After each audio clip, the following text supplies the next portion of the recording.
About half a year ago,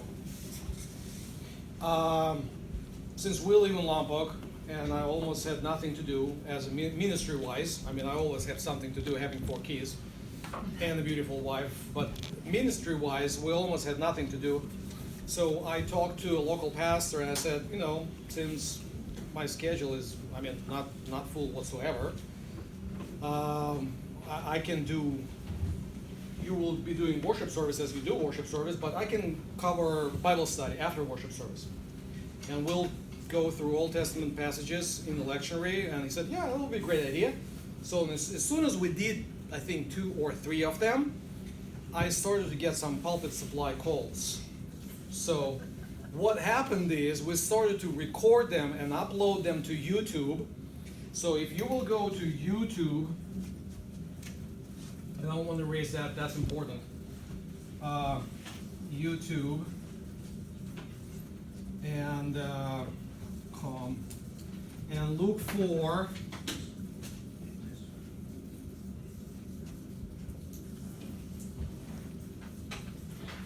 Biblical Buffet. Okay? So buffet is where you can come, eat whatever you want, as much as you want, You can just have a small bite or you can have a huge portion. So on a weekly basis, that's where we post it. Okay?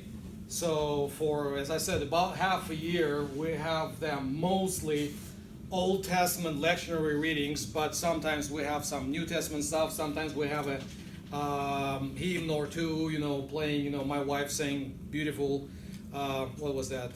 God rest ye merry gentlemen, for Christmas. It was a wonderful treat for a buffet. Okay, so today we have 12th Sunday after Pentecost, and our text would be Proverbs 25, 2 through 10. That's our main text. Kind of like a short, narrow text, which should be taken in the context. And the context starts at Genesis 1 and ends in Revelation 22. So whenever you read the Bible, that's your context, okay? And I'm not kidding, Of course there is a shorter context, the context of the passage, the context of the book. But you need to try to see some things connected. That's why I believe it takes eternity to know the things. So when people like Mark Twain were making jokes about how bored we are going to be in heaven, I don't think so. Just to study the Word of God with, godly people in different languages with different interpretation, it will take some time. Plus, I have some questions for a couple of fellows, like Moses and Paul and these guys, so we have something to discuss. And I bet, since I'm not the prime talker to them, I will have to wait in line for a while, so no problem. We'll handle it. Well, I have no problem to handle eternity. But, conceptually, we'll see how it goes. So, Proverbs. First, few introductory remarks. As I already said during sermon, the Proverbs is a part of what we call books of wisdom. Okay?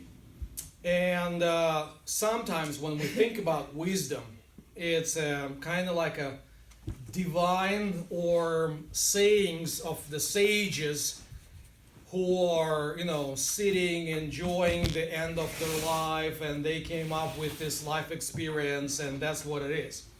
And partially, most likely, it is kind of true, okay? Partially, most likely, kind of, okay?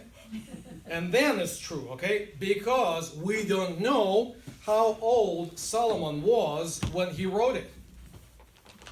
Apparently, he was a king. So that kind of puts him into his 30s at least. But, looking back, being a little bit over 40, closer to 50, looking back what I knew at 30, I would prefer to know more at 30 that I, knew then, and I'm happy what I know now. I bet in 10, 20 years I will look back and was like, that was not smart enough. I could have done better. Even when we talk about today, we don't know, and this is the important answer we all need to learn. Some things we do know from the Bible. Some things we don't. So when we do not, we should not be ashamed to say we don't know. And especially if we know that Bible is not clear about that. Okay? Because people are kind of torturing us sometimes for answers. What's in the Bible? And we want to justify the Bible, and we need to come up with something that will sound smart, educated, beautiful. And it's like, instead of saying, okay, we don't know. First of all, maybe I don't know. Maybe it's in the Bible, but I don't know. So give me a chance. Let's meet in a day or week or month. I will research it and come back. Okay? That, by doing this, you will protect the dignity of the word and improve your knowledge. Okay? But if you know Bible doesn't say, you can honestly say Bible doesn't talk about that. That's it. Period. There is a freedom of interpretation in some of the passages, and we will talk about this. The couple verses that we will look at, they actually talk about these things. But admitting that we don't know something actually give us a stronger voice when we say that we do know something. Because if we are allowed to say we don't know, then when we say we do know, that means we do know for sure. Okay? So don't be worried about that. I mean, don't be paralyzed with fear or something, Now, Proverbs itself, it's a collection of the sayings. Most of them, most likely, belong to Solomon. Maybe some of them do not, and we kind of have some hints. And we do not need to, again, get worried about that, because we have, if you want to go with me to chapter 24, just one chapter back, verse 23. These also are saying of the wise. Okay, who is the wise? Maybe Solomon. Maybe. It's very possible. So instead of repeating Solomon and Solomon and Solomon, we have sayings of the wise, but maybe not. Okay? That's the verse that I will not bet my life on. It's just the wise. Okay? Period. So, it's the, generally speaking, that's the book of Solomon. And it's great. And we know it. How do we know it? Let's go to chapter 1, verse 1.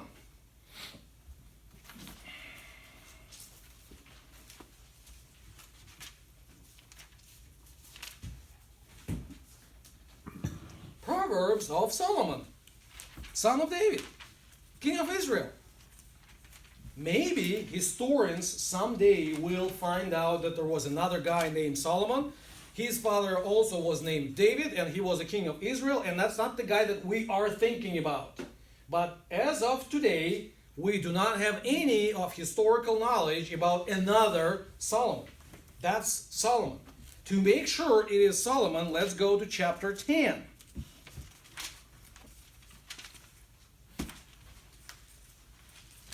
For those who did not get it right first time, 10 verse 1. The Proverbs of Solomon. And for those who did not get it first and a second time right, we have chapter 25. These are Proverbs of Solomon, which the man of Hezekiah, king of Judah, copied. Okay? So, most likely it's a whole collection. Most of them are out of Solomon. Yet, chapter 30 and chapter 31 definitely have some different authorship. 30, verse 1. the words of Agur, son of Jacob, the oracle. And then he gives a speech. Okay, some kind of spiel, for graduation of kids, this kind of stuff. And then 31, the last chapter in the book, it's the words of King Lemuel, an oracle, that actually it's not his words, that his mother taught him. Okay? So whenever you hear Bible is such a patriarchal instead of matriarchal, it's all about the dominance of man. Really? Okay. In the Proverbs, okay, we have at least one whole chapter is written by, or let's put it this way, it's taught by a woman, and her diligent son made sure that her words would be copied correctly. And I will tell you something else very interesting. Starting with verse 10. So 31, 10 to 31, to the end of the chapter, is 22 verses. Why it is important that it's 22 verses? How many letters in Hebrew alphabet? 22. Every verse starts with a particular letter to go through the alphabet. It's Aleph, Bet, Gimel, Daleth, Hey, Vav, Het, so on and so forth. Okay, so all 22 letters. It's a so-called acrostic. That they didn't follow the rhymes. They used like a rhythm and some other rhetorical features. This is one of them. So you have 22 verses that follow Hebrew alphabet. If you have any, at least relatively Orthodox Jewish friends, they probably know it either by heart or very familiar with this passage, because it is a blessing which is read over the head of a woman, the wife of the household, every Saturday or Friday night. Okay? An excellent wife who can find. She is far more precious than jewels, and so on and so forth. Okay? So, it is definitely not by Moses. Not by Solomon. So, should we really get into the authorship stuff? So if it in the beginning says it is Solomon, but this is not of Solomon, that means some editor inserted some creepy mistakes. Just let's be adults. Okay? So, Book of Proverbs, as a general, mostly belong to Solomon.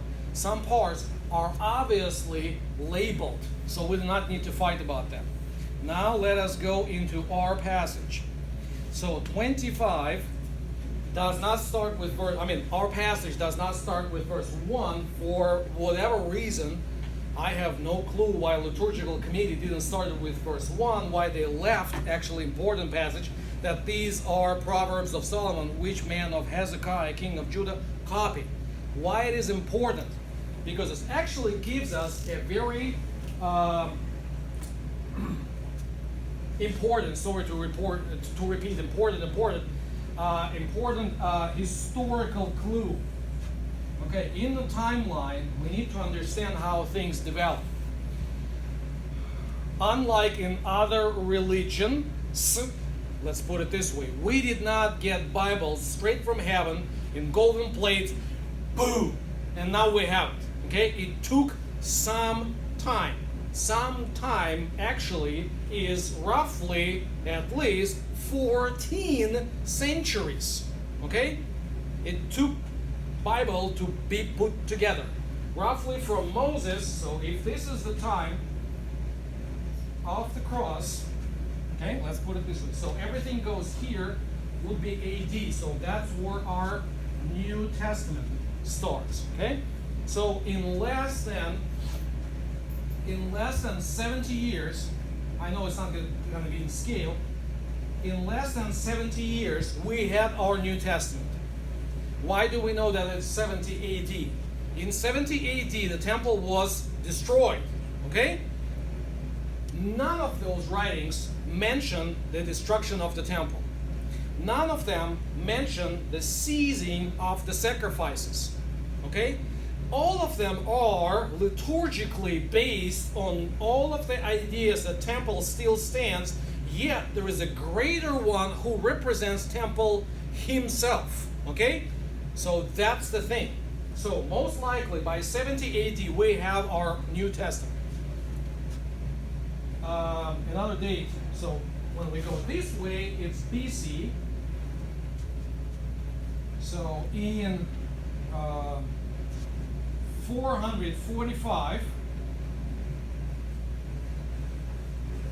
that's our Exodus. So we might believe that it is Moses when he had 38 useless years of wandering through the wilderness, had nothing else to do. He started to put up together Genesis and then Exodus and Leviticus and so on and so forth. Maybe some of those books actually existed even before. So at least 14 centuries, well, basically 15 centuries we have for compiling the text. Okay, so it takes time. Why it is important for Proverbs 25?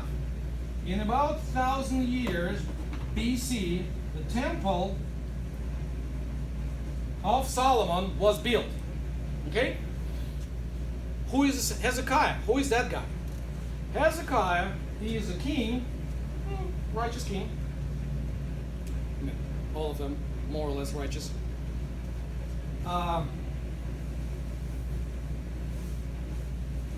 So he lived roughly in, let's say, 740, 720 BC. So what happened is, maybe some of the writings of the Solomon kinda were not favored as the main part, but the man of Hezekiah recovered it and copied that and included it, and whoever put Book of Proverbs together, they use it as divine scripture. Okay?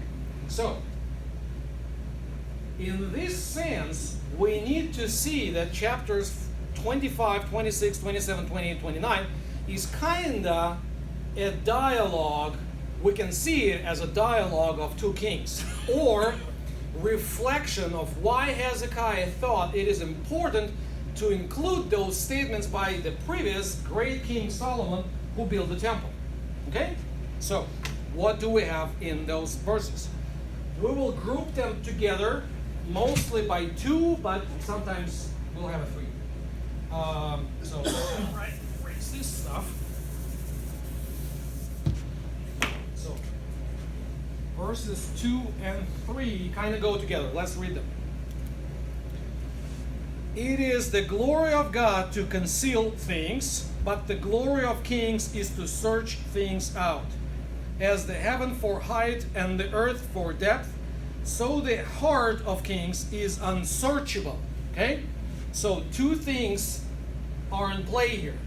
First of all, it's a clear statement that the things from God not only can be, but some of them will be concealed.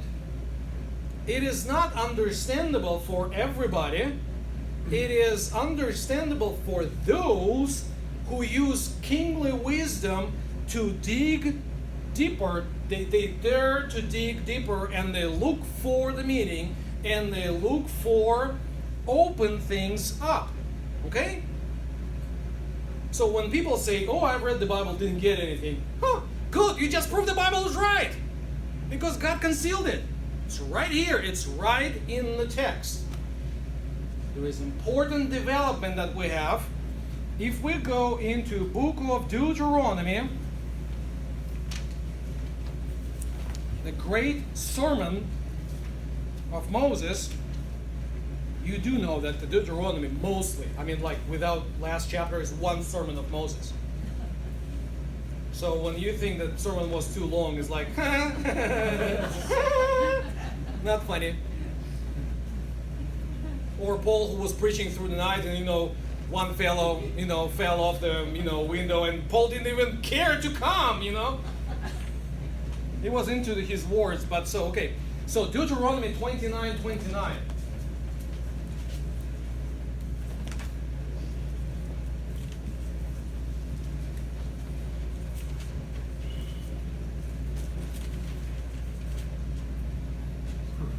Even more clear. I mean, it cannot be more clearer. The secret things belong to the Lord our God, but the things that are revealed belong to us and to our children forever, that we may do all the words of this law or this Torah, this teaching. Okay? So there are things that God concealed. There are things that are open. The thing is, in Deuteronomy, which is the time of Moses, what he states is there are things that you would not know whatsoever. Okay? But by the time of Solomon, he says there are secret things, but if you have divine kingly wisdom, you can try to search and hopefully you'll bring them up. Remember? That was our passage, gospel passage today, Luke 14. He started with Deuteronomy, the simple answer from Deuteronomy. You know it. Guys, I mean seriously, this is Deuteronomy. You have been raised in that. You have been teaching that in your Pharisaic schools, so you know it. That's why they were like, okay, makes sense. Then he gives an explanation, kind of like a proverbial one. He gives a passage on wisdom, and then he gives his own lesson. Okay, that's what Jesus does in chapter 14. Okay, one more reinforcement of what we were talking about during the sermon.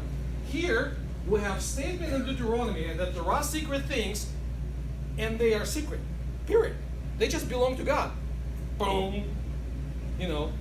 Iron curtain. Nobody can cross. And me, the one who was born on, other side of Iron Curtain, it's kind of like, it was real Iron Curtain. You cannot travel whatsoever. It was for other guys to decide who can travel and how far and where they're going to go. Okay? So there are secret things, you just don't even dare. There are open things, okay. We can use them to understand what's going on with 5 books of Moses and how to live according to them, according to the Word of God for that time, to fulfill the will of God. Yet by the time of Solomon, we see that there is a development of a possibility to go deeper, to see life from a little bit different angle, and maybe there is a chance that you can get into these deeper things. Okay? So by the time of Jesus, we have a statement that in Him all the promises are yes and amen. So everything is revealed in Him. Okay? As long as we are in Him, and as long as we see all the promises through Him, then we can get it. Okay? And sometimes even we cannot get it. Okay? But going back, there is one more important statement. The king is looking for a secret or unsearchable things, can get them and search them and see this parallel. But the heart of the king is unsearchable. Okay? And sometimes it is unsearchable for him, for himself and for others. Okay? So don't be surprised when our rulers make decisions and you have no clue why would they do that. Again, it just proves that the Bible is right. Because it's right here. As the heaven for height and the earth for depth, so the heart of the kings is unsearchable. Verse 3.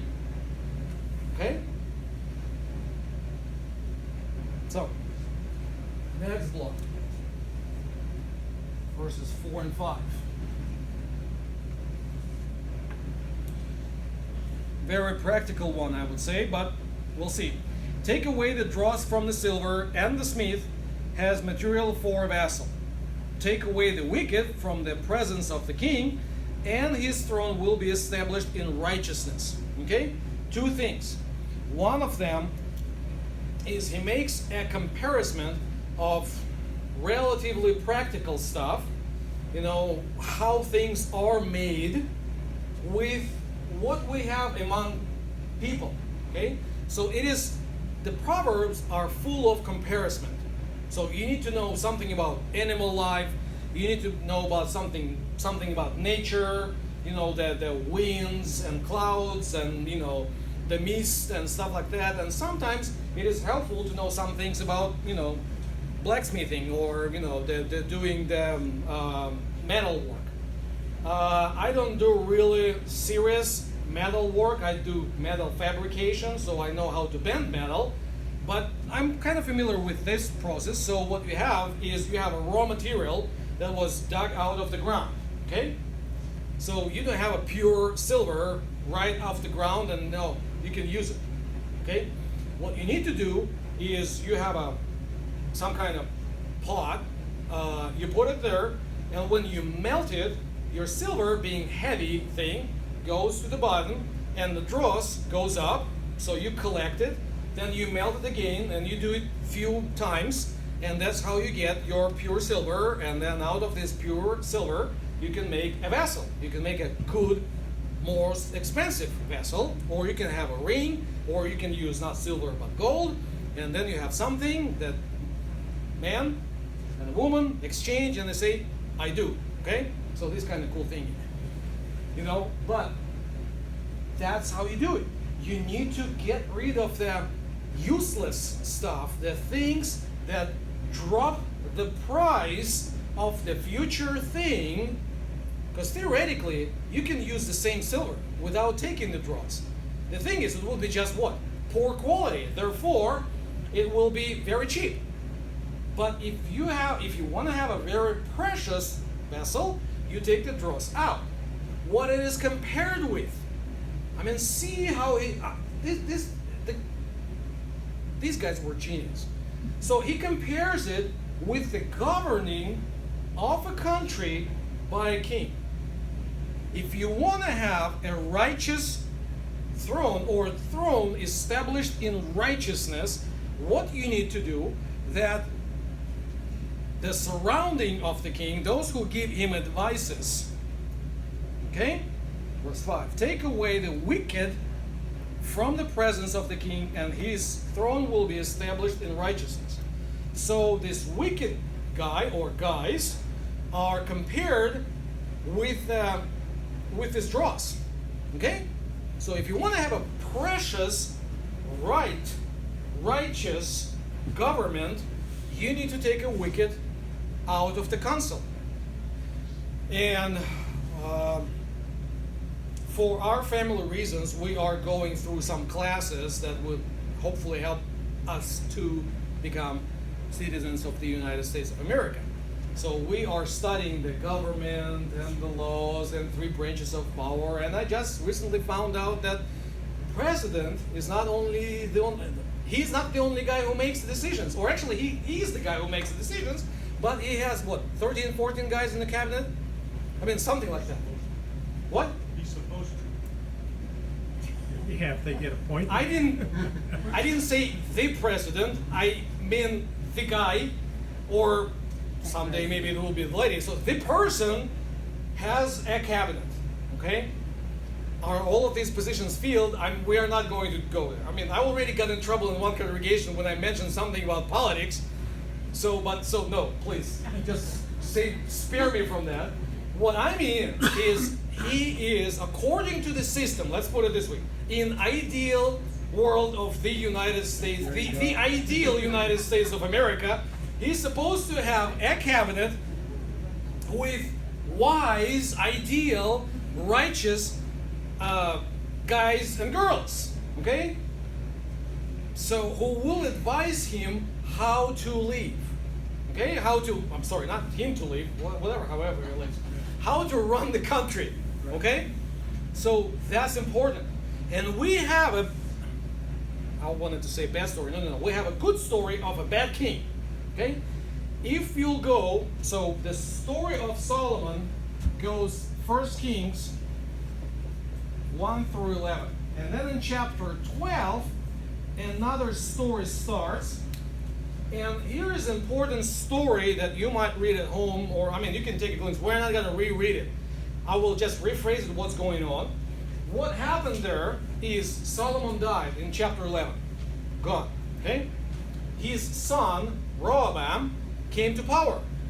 And elders of the tribes came to him and said, we totally understand. The importance of the temple, not even a question. Yes, we paid our tithe money, we did additional pledges, we did more money as it was only possible or taxed beyond our possibilities. We survived because we understood the importance of the temple. Now, since temple is built and your dad kind of passed away, since the project is done, can we kind of lower the taxes? Okay? What did that guy say? At first he said, give me a second, I'll think about that. And he went in to consult his younger friends who had no real life experience. They had just a royal court experience. And when he came up with an answer, what happened? He said, my dad texts you like this much, who I can text you this much. What happened? He thought he was tough. What happened? That's when we have a split on South and the North Kingdom. 10 northern tribes said, you know what?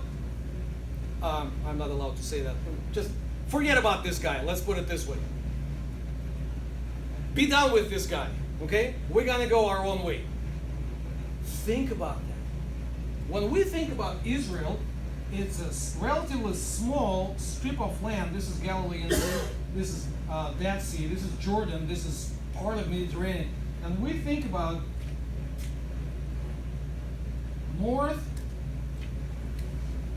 and south. Okay? Then they split it into Judah and Israel. The problem is that this is not what according to the Bible happened. What happened according to the Bible is by the time Solomon was on the throne, he had influence.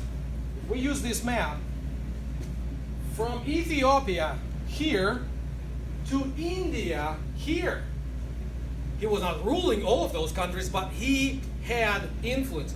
With one dumb decision, his son broke all of this influence. These guys and these guys broke away from Israel, and he ended up with this piece of land. That's it. So, take away the dross, and you can have a vessel. Take away the wicked, and you can have a righteous throne. You can have a righteous kingdom. Okay? So that's what we are about. Now, verses 6 and 7.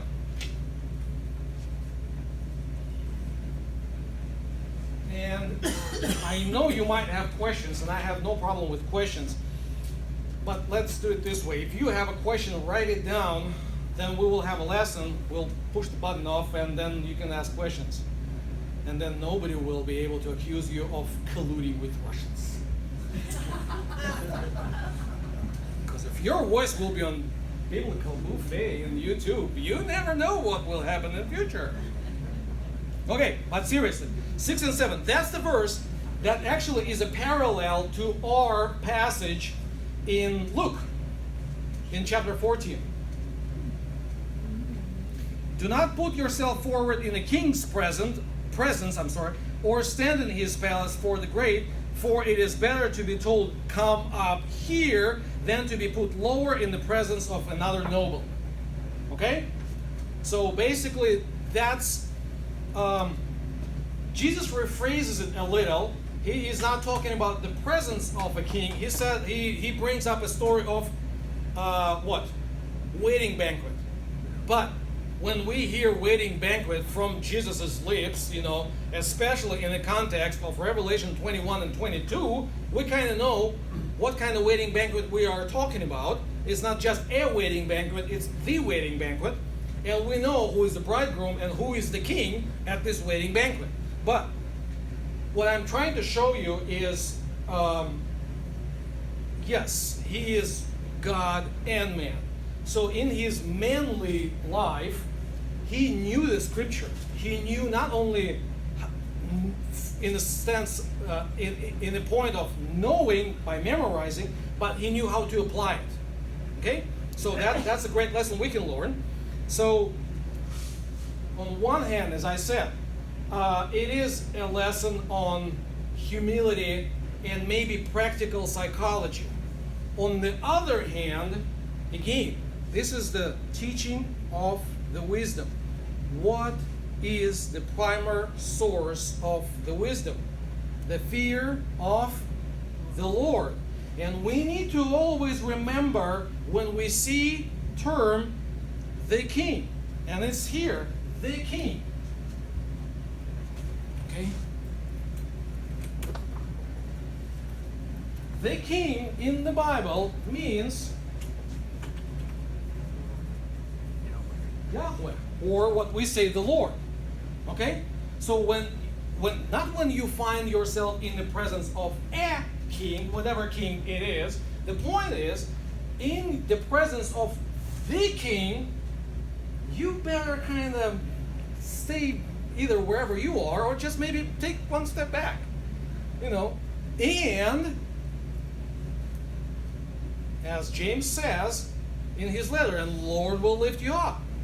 Humble yourself in the sight of the Lord, and he will lift you up. So that's the idea. Okay? So when we sometimes talk about Proverbs with kids, on one hand, it is psychology, it is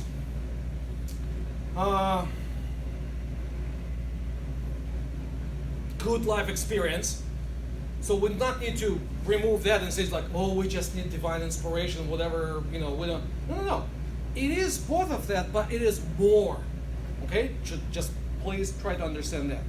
And then we have a last passage for today is actually 7b. It starts and goes through verse 10. Kind of longer one.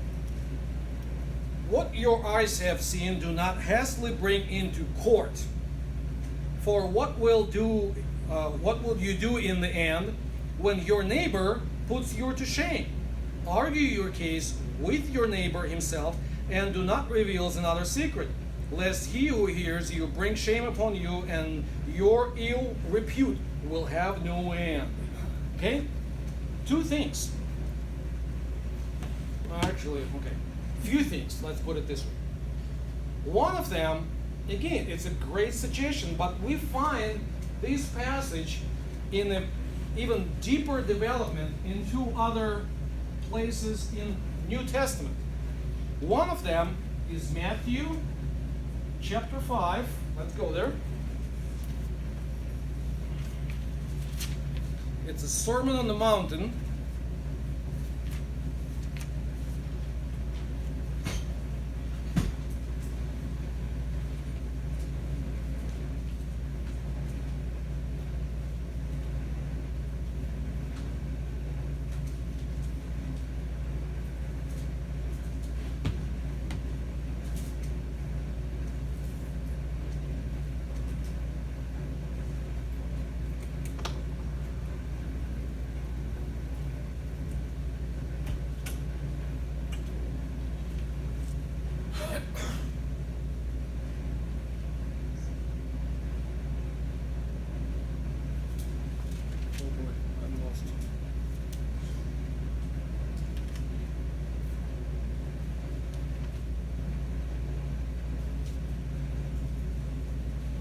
I'm lost.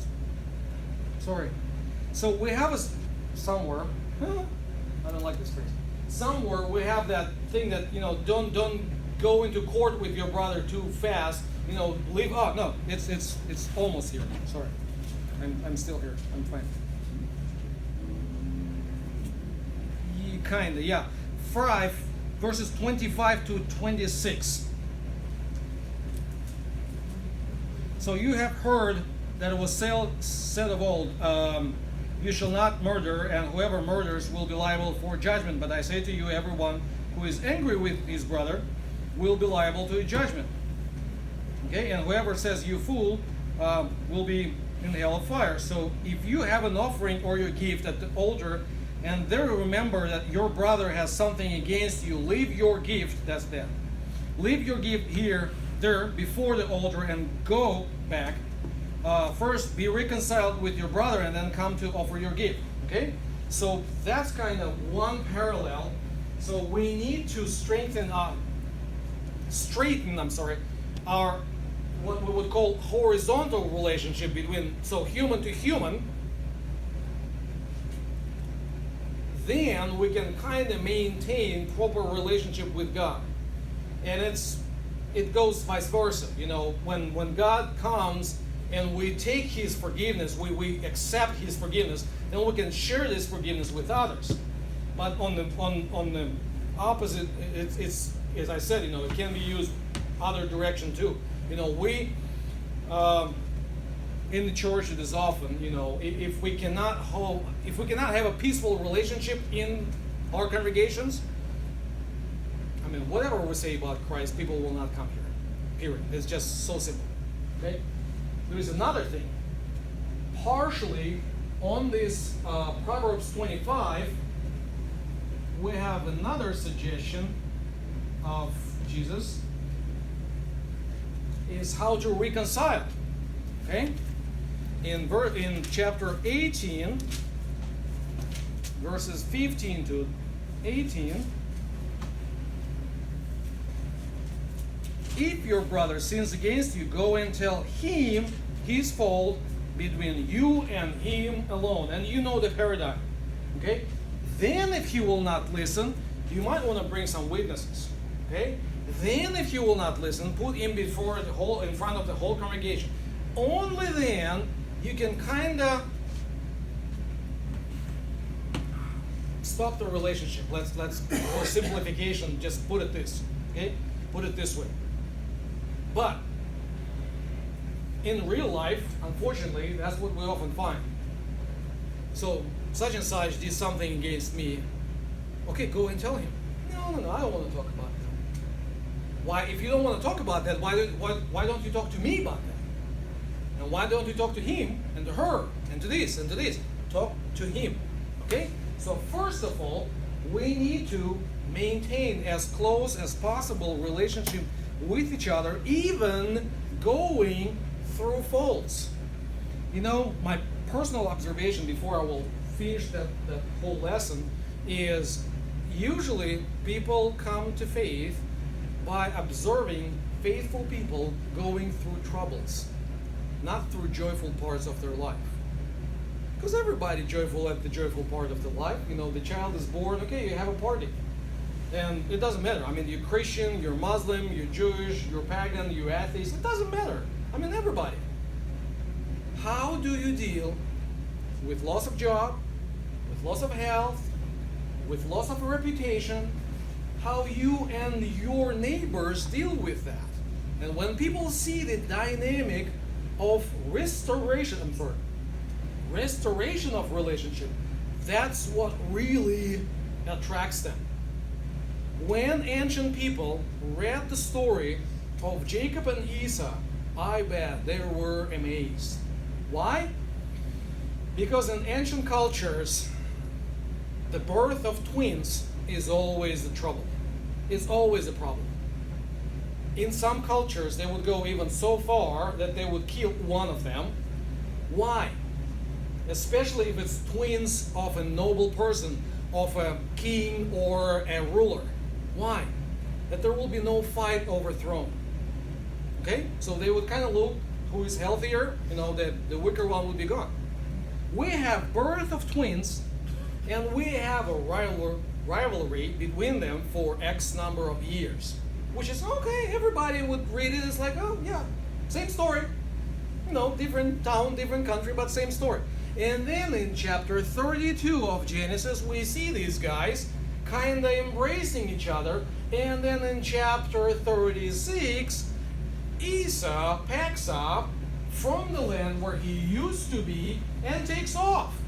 And the guy who just came from Mesopotamia back into the land, he actually stays. So Esau recognizes that Jacob as the true heir, and he let him go. And for quite a number of years, we have Edomites on the south, and they don't bother Israelites. Okay? That's how God works. That's what was amazing to ancient people. Because in ancient people, there is another example. Who knows the story of Rome? The great city of Rome. Okay? How Rome was established? By two twins. And those two twins, what's the symbol of Rome?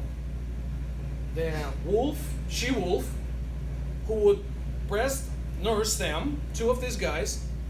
Why would a wolf breast nurse two boys? Because it was twins of a ruler. They didn't know how to select the one, so they just brought them to forest. But in a sense, the wolf was much more humane than those quote-unquote humans.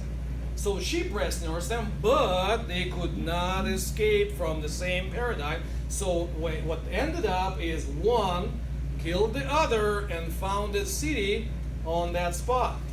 Okay? So that's an ancient story, regular ancient story, and we have biblical stories of reconciled relationship between humans and between God and all of the humans in Jesus Christ. Okay? Stay blessed.